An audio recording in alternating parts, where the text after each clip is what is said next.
Yes, mates, how's it going? My name's Lee. Welcome back to the channel for another FPL video.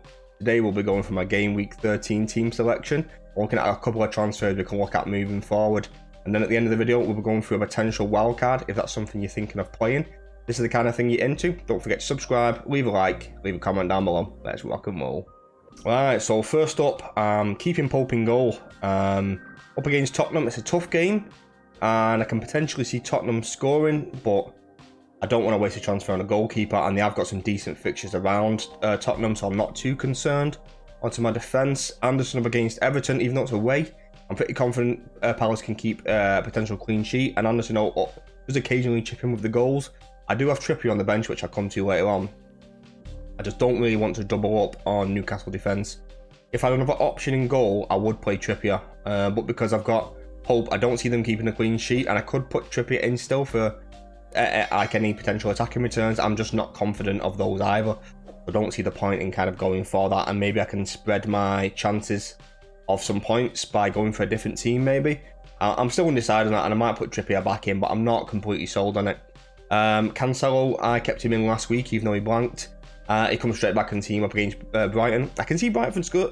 I can see Brighton. I can see Brighton scoring, to be honest with you, and it's just a good pick. Like anyway, even though Brighton could potentially score, I just don't see the point in removing Cancelo this game week, even though there are some decent options if you want to go to Trent.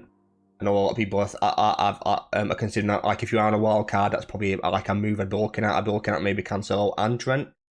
And then James Justin, who I've got up against Wolves. Wolves just can't attack, mate. Like, if Leicester concede, they're a bad team, just end of. And even though I'm not confident of a clean sheet, because they're probably one of the few teams that I think Wolves can actually score against, my only other option is Trippier, and I don't want to play Trippier. And I've got Emerson, but Emerson didn't play last week. I don't see him playing this week, even though they're up against Bournemouth.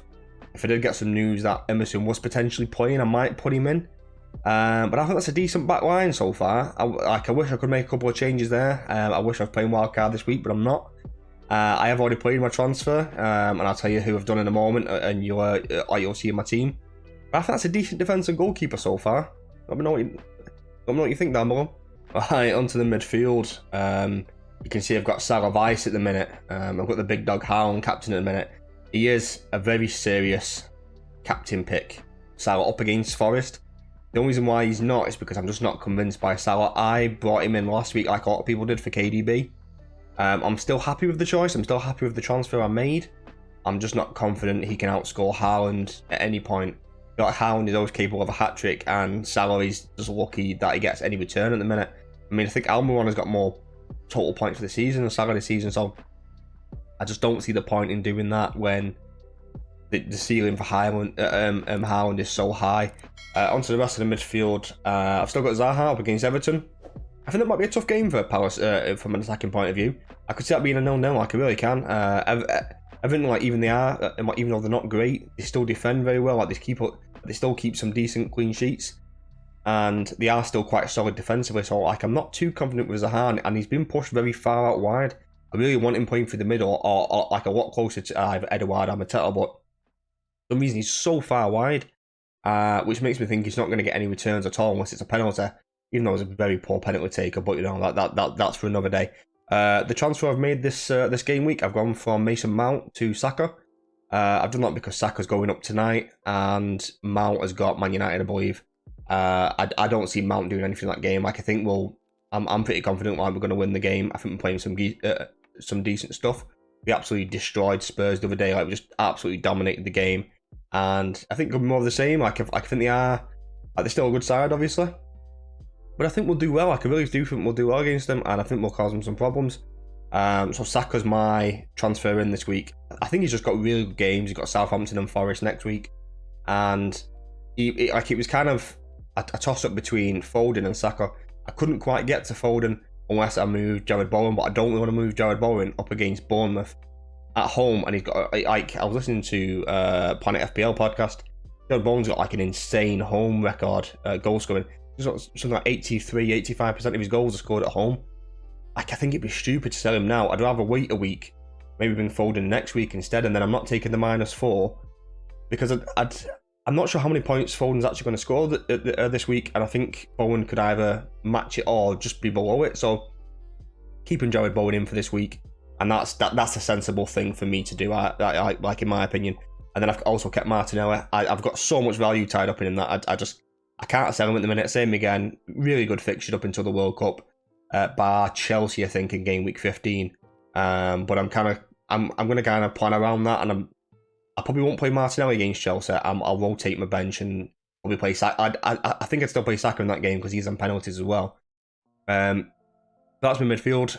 Let me know if you think I should take a hit. I'm still debating whether to take that hit for Jared Bowen, and at the minute I'm leaning more towards no. It's probably more 70-30 no. But if you can make a case for me, feel free. Need help, boys. Right, onto the forward line. Like I said, Haaland captain. It's a very easy pick for me. I think he's going to be the highest owned captain this week, and I've gone against him a few times this season. It's just hit me really hard. Like, even if Salah gets a hat trick, I just don't see him being captain near as much as Haaland, and the hit won't be as bad. And maybe that shouldn't be my decision making, but Haaland's at home is like City of a different beast at home than they are away anyway. I think they will concede, but you've always got that potential of a hat trick in Haaland, no matter what game he plays, especially at home. And I think he'll outscore Salah. That's to be either be all and end all. I think Haaland will outscore Salah in this game week, even though they're up against Forest and Forest are a mess. Liverpool got that many attacking options through the likes of like Nunez and Jota, Diaz, even though they're not playing at the moment, that I just don't see Salah getting that many attacking returns, and I could be way off the mark and he go and score a hat trick. And if he does, then I'm buzzing. Like, yeah, great, I've got his points anyway, but I don't think it's worth the risk of captaining him this week.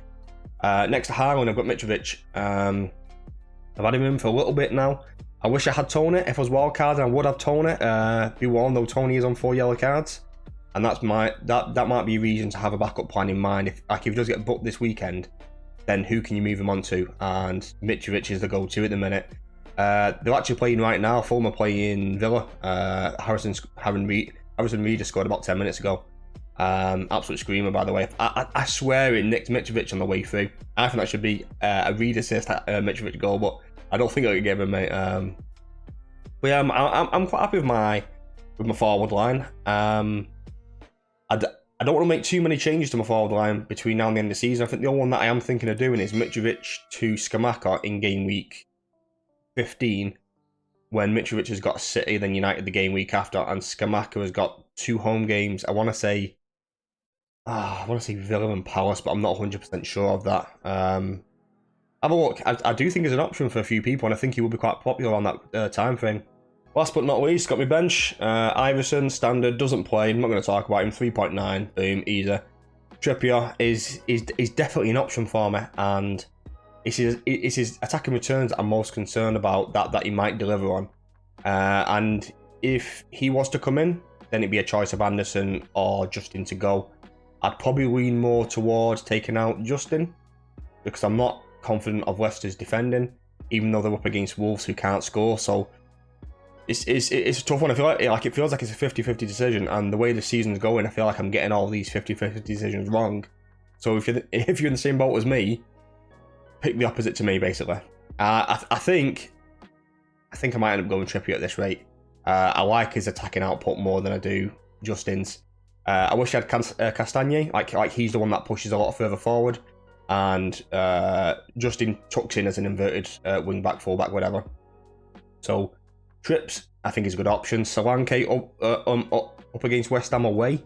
I don't see Bournemouth doing that well here. I think they might get something from the game. It might be a 1-1. They might get beat 1-0, 2-0, something like that. But I would rather back Jared Bowen in that game than I would Solanke. I think his points have kind of been and gone. They had they had a nice run of games. I can't remember the last 3 games they had, but he got an 8, 12, and 1, 2, something like that. He got a really nice return over those few games, and I think there are a couple options where I could play him further on down the line, but I don't really want him right now, and he's going to be on my bench, and I might play him in a couple of game weeks.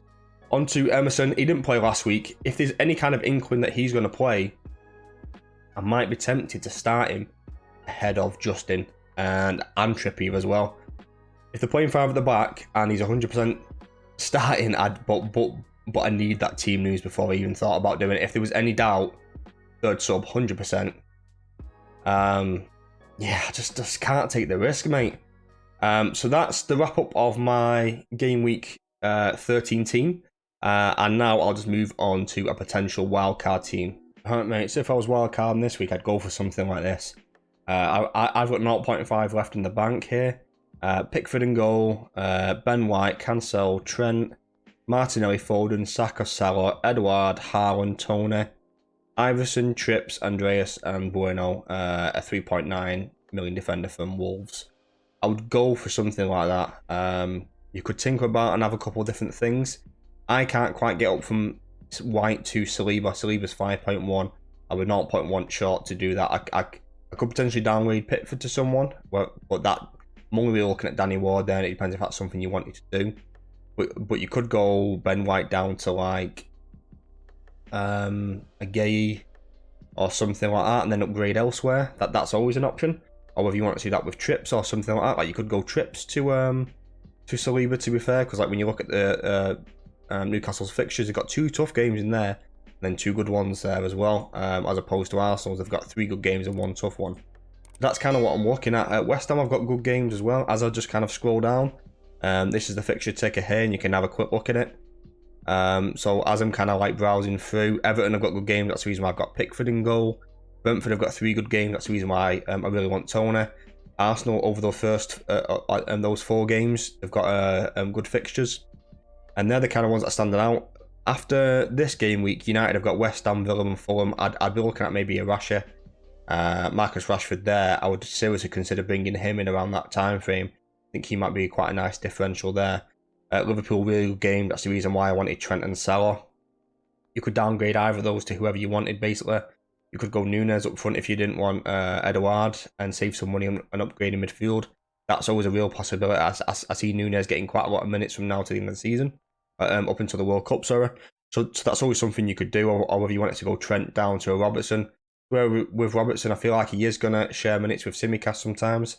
He is just coming back, and yeah, they will be sharing minutes, so just be careful with that one. In terms of Arsenal, they do have real good games, and I don't think Chelsea is going to be that tough for them, especially with Chelsea missing a couple of players. Chelsea got really tough games, and I see people bringing Kepa in quite a lot because he had a good game just gone. Just not really an option from now to the end of the season. I don't see him keeping a clean sheet. I think we'll score against them this game week, then Brighton, Arsenal, and Newcastle. So they have got some tough games in there. City, great games as always.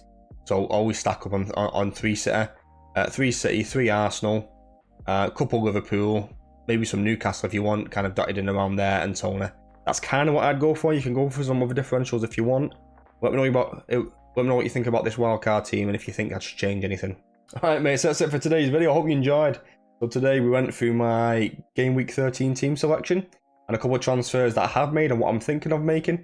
If you've got any advice, leave it down below. And at the end, we just went through a quick Game Week 13 wildcard team and a couple of things that you can look at maybe moving forward, or like some differentials you can maybe consider. I hope you enjoyed the video. If that's the kind of thing you're into, don't forget to subscribe, leave a like, leave a comment down below.